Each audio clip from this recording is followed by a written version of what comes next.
All right, hello, boys and girls. Welcome to Homeschool Academy. We are going to be talking about grade 4 science and technology today, and this is going to be week number 5. So we're moving right along this curriculum, right? So today we're going to be talking about the second part of our rocks conversation. So last week we talked about the first part of it. So you know what rocks are. Rocks are naturally occurring solid matter. Okay, so they come out from nature. There are different types of rocks.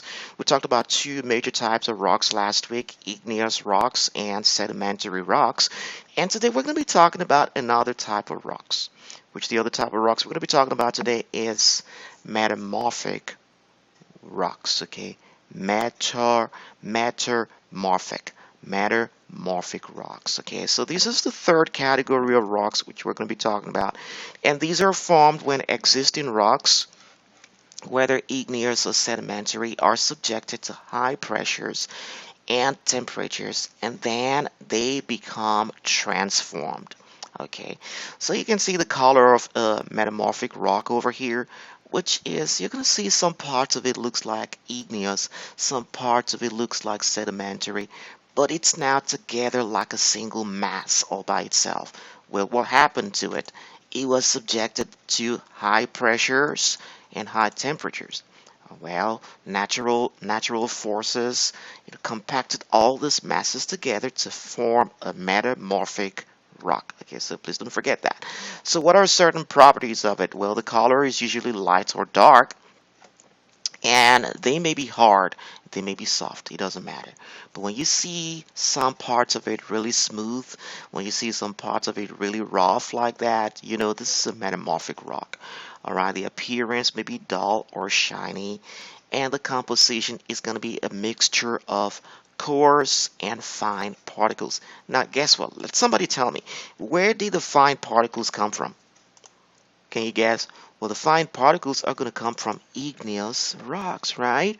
But what about the coarse particles? Where did the coarse particles come from? Well, the coarse particles are going to come from sedimentary rocks. So in a single rock, if you're finding some parts are coarse, some parts are really fine, well, most likely that's a metamorphic rock over there.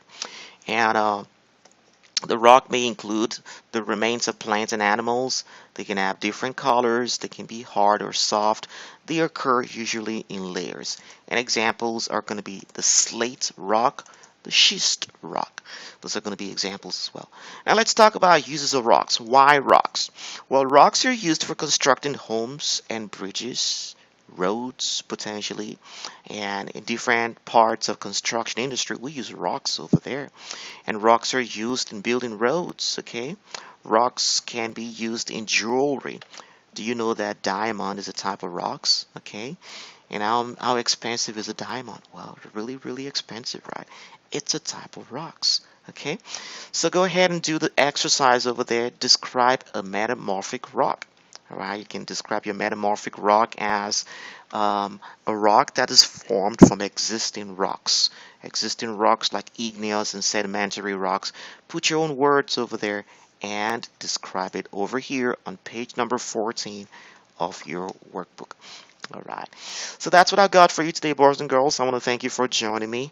Rocks Part 2, week number 5, grade 4, science and technology from the HHA. I want to thank you for joining me, boys and girls. Remember, God cares about you, and so do we. Bye-bye. I'll be your hero's buddy, and as you study with heroes born.